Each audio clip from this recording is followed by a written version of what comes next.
क्षत परितः सर्वतः, जो गर्भ के अंदर घूम घूम करके ठाकुर का दर्शन कर रहा था, इसलिए जन्म के बाद उसका नाम पड़ गया परीक्षित। परितः ऐक्षत, गर्भ में चारों तरफ घूम इतना। और ये क्रम कितने दिन चला? 6-7 महीना तो चला ही होगा। जब तक बच्चे के जन्म का समय नहीं आ गया तब तक भगवान गर्भ में रहे। एक बार हमारे गुरुदेव यहाँ बताते हैं, कथा कर रहे थे तो बोले भगवान गर्भ में आए। राम जन्म का या कृष्ण जन्म की कोई कथा थी। कोई संत ने कहा कि क्या कह रहे हो, भगवान कोई गर्भ में आते हैं? हाँ, गर्भ में तो बड़ा कष्ट होता है, आप कहते हो भगवान गर्भ में आ गए। पूज्य उड़िया बाबा जी ने कहा, जो भगवान भक्त के लिए गर्भ में नहीं आ सकते वो भगवान ही नहीं हो सकते। तो भगवान कैसे जो भक्त, अरे भक्त जहाँ पड़ा हुआ है उसकी रक्षा के लिए तो वहीं आना पड़ेगा ना। और दूसरी बात बोले गर्भ में आने की क्या जरूरत थी, वो तो पहले से ही व्यापक रूप में वहाँ विद्यमान थे, खाली प्रकट ही तो होना था ना। वो प्रकट हो गए गर्भ के अंदर। गर्भ में पहले से नहीं थे ऐसा तो था नहीं, जब वो व्यापक है तो व्यापक रूप में तो सर्वत्र है। तो क्या विलक्षण महापुरुषों की बात हो। बहुत समय तक घूमते रहे, फिर बालक का जन्म हुआ। नालद छेदन के पूर्व बहुत सारा दान दिया गया, तब तक अशौच नहीं लगता है। अब महाराज युधिष्ठिर ने जो ज्योतिषविद थे उस बालक के जात कर्म संस्कार के समय उनसे पूछा, इस बालक का भविष्य बताओ, क्योंकि एक ही बालक बचा है वंश में, ये वंश का नाम करेगा, कीर्ति बढ़ाएगा, क्या करेगा क्या नहीं करेगा। यद्यपि मना है, भविष्य बताना मना है। हाँ, क्यों? क्योंकि अगर मान लीजिए आपने किसी विद्यार्थी को बता दिया कि तुम पास हो जाओगे तो पढ़ने ही बंद कर देगा। पंडित जी ने बता दिया पास तो हो ही जाऊंगा तो क्यों मत्थापच्ची करूं। और अगर बोल दिया कि फेल हो जाएगा तो क्यों मत्थापच्ची करूं, जब फेल ही होना तो उसकी पढ़ाई तो गई ना। तो हमारा तो भविष्य नहीं बताना चाहिए। फिर भी अब एक ही बालक है, अब क्या करें, राजा हैं, उन्होंने कहा भाई एक ही बालक बचा वंश में, आप बताइए तो सही। बड़े सुंदर वर्णों का वर्णन किया। पार्थ प्रजाविता साक्षात इक्ष्वाकु। हाँ, इक्ष्वाकु की जैसा ये प्रजा की रक्षा करने वाला होगा।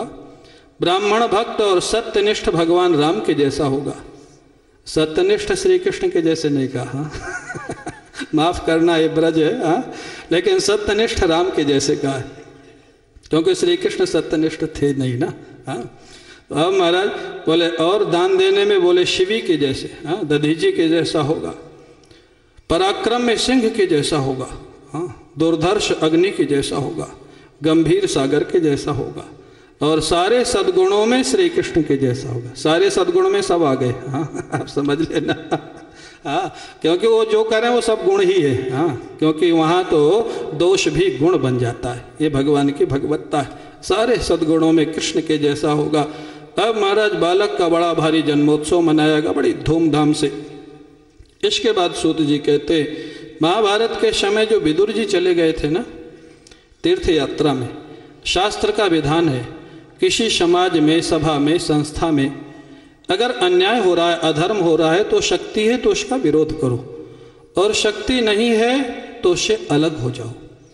अगर ना हाँ करते हो ना करते हो तो भी उस अधर्म का कुछ हिस्सा आपको भी भोगना पड़ेगा। हाँ, विदुर जी छोड़ के चले गए थे। क्यों? क्योंकि वो धृतराष्ट्र के महामंत्री थे और धृतराष्ट्र अधर्म कर रहा था, वो माना नहीं। महाभारत के युद्ध के बहुत समय बाद जब वो आए तो बोले आए क्यों? फिर बोले एक ही लक्ष्य शेष था, धृतराष्ट्र का उद्धार। भाई था ना, बड़ा भाई था। वो आए तो धृतराष्ट्र से एकांत में मिले। धृतराष्ट्र को बोले कि तुम यहाँ भीम के द्वारा अपमानित रोटी के टुकड़े खा रहे हो, किस लिए जी रहे हो? हाँ, भजन करो भगवान का गंगा जी के किनारे जाके। धृतराष्ट्र ने कहा तो मैं भजन करूं तो कैसे करूं, मैं अंधा और मेरी ये सती साध्वी पत्नी आंख में पट्टी बांध रखी। कभी कभी सतीत्व तो ये बेवकूफ़ी वाला सतीत्व तो है। हाँ, अब भाई धृतराष्ट्र अंधा है तो आंख में पट्टी गांधारी नहीं बांधती तो उसकी सेवा तो कर सकती थी ना। अब दो उसने भी पट्टी बांध ली तो सेवा के लिए तीसरा चाहिए। हाँ, तो श्रद्धा के साथ विवेक होना चाहिए। जैसे कई लोग संतों को प्रणाम करते हैं, अब उनको कितना भी मना करो मानेंगे नहीं, कि उनको मालूम है संतों के चरण छू लेंगे तो हम तो बैकुंठ जाएंगे। संत गिरे पड़े उससे कोई मतलब नहीं।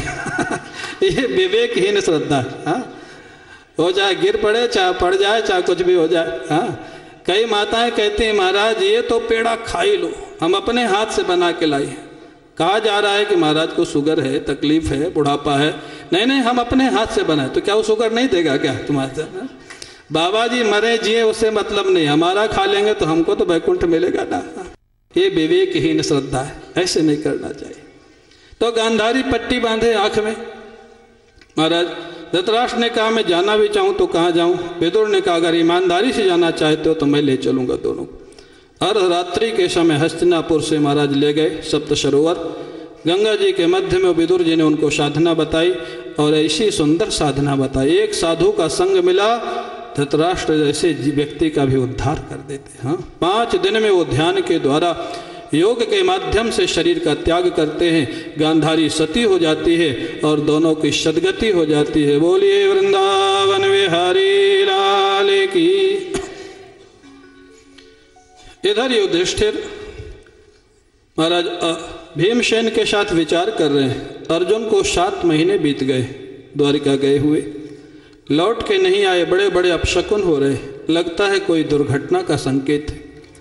ये विचार कर ही रहे थे कि अर्जुन आते हैं और रोते रोते महाराज धृतराष्ट्र के चरणों में इनके युधिष्ठिर के चरणों में गिर जाते।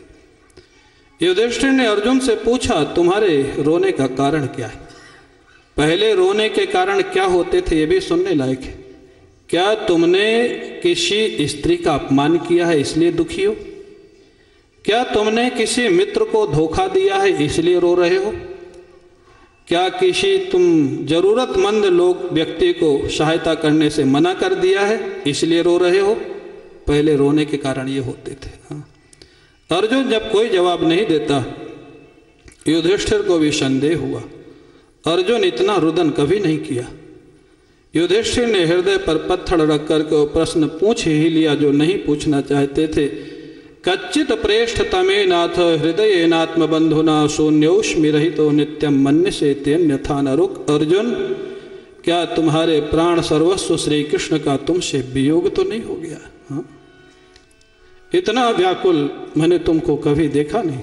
अर्जुन क्या हुआ तुमको? जहां श्री कृष्ण की स्मृति आई अर्जुन और जोर जोर से रोने लग गए। बहुत देर तक रोने के बाद अर्जुन एक ही वाक्य बोलते हैं जो निषेध मुख से प्रेम की पराकाष्ठा का वर्णन है। अर्जुन कहते हैं महाराज वंचितो हम महाराज हरिणा बंधु रूपिणा। महाराज युधिष्ठिर श्री कृष्ण ने हमको ठग लिया है। ठग लिया मतलब जब तक वो इस श्री विग्रह में लोक लीला में विराजमान थे तब तक उन्होंने पहचानने नहीं दिया कि वो भगवान है। हम पहचान नहीं सके। द्रौपदी स्वयंवर से लेकर के महाभारत के युद्ध तक, द्रौपदी स्वयंवर में श्री कृष्ण जानते थे कि कर्ण क्षत्रिय है लेकिन सूत पुत्र कह करके उसको अलग करवा दिया था। ये अर्जुन को मालूम है।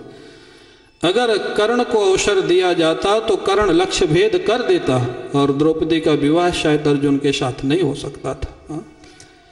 ये मालूम है अर्जुन को कि श्री कृष्ण ने करवाया था। और महाभारत के युद्ध में जानते हो सारथी तो बने ही, लेकिन वर्णन मिलता है भागवत में जब अर्जुन के रथ के घोड़े थक जाते थे तो श्री कृष्ण उनकी मालिश करते थे, घोड़ों की मालिश। आप कल्पना कर सकते। भगवान भक्त की सेवा करें ये तो बात समझ में आती है, लेकिन भक्त के रथ के घोड़ों की सेवा करें वो कौन भगवान है? वो सनातन धर्म का भगवान है। हाँ, सनातन धर्म का ठाकुर है। अर्जुन उन बातों को स्मरण करके दुखी हो रहे। युधिष्ठिर को जब इस बात का पता लगा युधिष्ठिर ने तुरंत निश्चय कर लिया प्रभु ने अगर धराधाम को छोड़ दिया तो अब हम भी इस पृथ्वी पर नहीं रहेंगे। तुरंत परीक्षित को राजा बनाया और मथुरा में वज्रनाभ को राजा बना दिया और 5 भाई स्वर्गारोहण करते हुए अपने यथास्थान पहुंच जाते हैं। महाभारत के अनुसार द्रौपदी साथ में गई लेकिन भागवत के अनुसार साथ में नहीं गई, उनको बताया भी नहीं गया। द्रौपदी को थोड़ा तो खराब लगा कि किसी ने मेरे को बताया भी नहीं, लेकिन अंत में श्री कृष्ण का ध्यान करते हुए द्रौपदी ने योग के द्वारा अपने शरीर का त्याग किया और भगवान कृष्ण को प्राप्त हो गई। क्या जीवन था इनका। सब कुछ करते हुए श्री कृष्ण जब तक हैं तभी तक हम हैं। अगर श्री कृष्ण नहीं है तो इस धराधाम पर अपना कोई काम नहीं है। सब चले गए भगवान के साथ। ये पांडवों का जीवन था, ये प्रेम था पांडवों का। अब महाराज परीक्षित राजा हो जाते, उनका विवाह हो जाता है। परीक्षित दिग्विजय के लिए निकलते। दिग्विजय में निकलते हुए उन्होंने एक दृश्य देखा। एक गैया और एक बैल दोनों रो रहे, आपस में वार्तालाप कर रहे हैं रोते रोते। परीक्षित ने पूछा, तुम कौन हो? जब किसी ने कोई बात नहीं बताई तो महाराज परीक्षित ने एक दृश्य और देखा। एक व्यक्ति जो राजा का वेश बनाए है और गैया और बैल को मार रहा है। एक कलयुग था, कलयुग। हाँ, राजा के वेश में जो धर्म की हानि करे। आज भी आप लोग देख रहे हैं देश समाज में जो हो रहा है, कहने की जरूरत नहीं। वेश राजा का है, प्रशासक का है, और धर्म विरोधी वही लोग हैं। धर्म को विनाश करने में लगे हुए, कर नहीं सकेंगे वो अलग बात है। सनातन शब्द का अर्थ ही होता है सना सर्वदा भवति इति सनातन, जो हमेशा था, हमेशा है और हमेशा रहेगा, उसी का नाम सनातन धर्म होता है। उसलिए कभी खत्म नहीं होता है। हाँ, जिसको हिरण्यकश्यप नहीं मिटा सका, जिसको रावण नहीं मिटा सका, जिसको कंस नहीं मिटा सका, आज के ये मेढक उसको क्या मिटाएंगे टर टर करके महाराज। हाँ, क्या मिटाएंगे, वो मिट नहीं सकता है। तो महाराज वो महाराज देखा कलिकाल धर्म और पृथ्वी को दुखी कर रहा था। उन्होंने पूछा कौन है? जब कुछ जवाब नहीं मिला फिर पूछा वृषभ से जो धर्म रूप थे, किसने तुमको कष्ट दिया है? किसने तुम्हारे पैरों को तोड़ा है? महाराज वृषभ धर्म के रूप है। उन्होंने जो जवाब दिया बड़ा सुंदर था। केचित विकल्प वशना आहुरात्मान आत्मना। मैं क्या कहूँ किसने कष्ट दिया।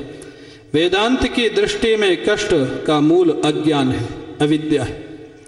भक्ति में भगवान की लीला है, कर्म सिद्धांत में अपना प्रारब्ध है, और चौथा कारण स्वभाव है। हाँ, कष्ट के चार ही कारण। देखो हमारा सनातन धर्म कितना विलक्षण। कष्ट का कारण सनातन धर्म बाहर नहीं मानता, अपने अंदर मानता है। हमारे कष्ट के कारण हम हैं, दूसरा नहीं। अगर आप वेदांती हैं तो आपके लिए दुख सुख मिथ्या है। अगर आप भक्त हैं तो दुख सुख भक्त भगवान की लीला है। अगर आप कर्म सिद्धांत में हैं तो आपका पिछले कर्म का फल आपको मिल रहा है। और चौथा कारण होता है स्वभाव। स्वभाव को आज की भाषा में जिसको नेगेटिव थिंकिंग बोलते हैं। हाँ, कई लोगों का स्वभाव होता है सब कुछ अच्छा होने के बाद भी कुछ ना कुछ उसमें दुख का कारण खोज लेंगे। हाँ, नेगेटिव थिंकिंग। उसका क्या उपाय? तो चौथा कारण होता है नेगेटिव थिंकिंग।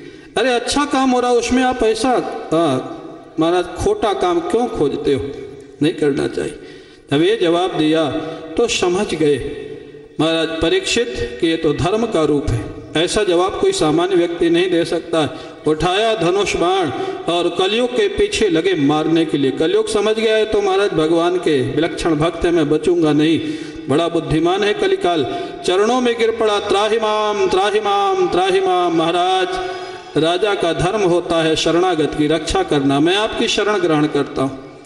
परीक्षित ने कहा एक शर्त पर ही रक्षा होगी, तू मेरी राज्य की सीमा से बाहर निकल जा। कृष्ण भक्त के राज्य में तुम्हारे जैसे दुष्ट व्यक्ति के लिए कोई स्थान नहीं। कह तो दिया, लेकिन कलयुग ने कहा महाराज कहाँ जाऊं आप बता दीजिए, सब जगह तो आपका ही राज्य है। हाँ, मैं कहाँ जाऊं? कुछ स्थान आप बता दो, मैं जा रहा हूं। परीक्षित ने बड़ी बुद्धिमानी से 4 स्थान दिए जो थे ही नहीं उनके राज्य में। द्यूतम पानम स्त्री सूना। बोले जहाँ लोग जुआ खेलें वहाँ रहना। जुआ जानते हो? हाँ, दिवाली में जो नहीं खेलते वो भी खेलने लग जाते हैं, और हार हो के रोग आके सो जाते हैं। फिर क्या करें? हाँ, जुआ जहाँ हो वहाँ तुम रहना। और पानम, हाँ पानम जानते हो? हाँ, मत बोलो जानते हो, बोलेंगे तो समझ जाएंगे कि करते होंगे।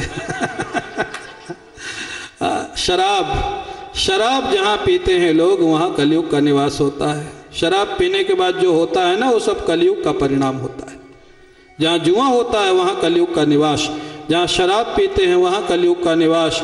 जहाँ उल्टा स्त्री या पुरुषों का निवास है वहाँ कलयुग का निवास। और महाराज जहाँ हिंसा अकारण हिंसा जहाँ होती है, गाली गलौज करके बात की जाती है, अकारण हिंसा होती है, वहाँ कलयुग का निवास। बोले 4 जगह तुम रहो। कलयुग ने फिर विचार किया, ये चारों जगह तो परीक्षित के राज्य में है ही नहीं, न कोई शराब पीता है, न जुआ खेलता है, न उल्टा स्त्री पुरुष है, न महाराज हिंसा होती, अब मैं कहाँ रहूँ। कलयुग ने कहा महाराज एक स्थान कोई और दे दो। यह है भगवान की इच्छा। हाँ, भगवान, क्योंकि कलयुग को भगवान ने बनाया है, कलयुग को रहना था, नहीं तो राजा परीक्षित क्यों देता। जब 4 स्थान देते तो बोले 4 दे दिया बहुत है।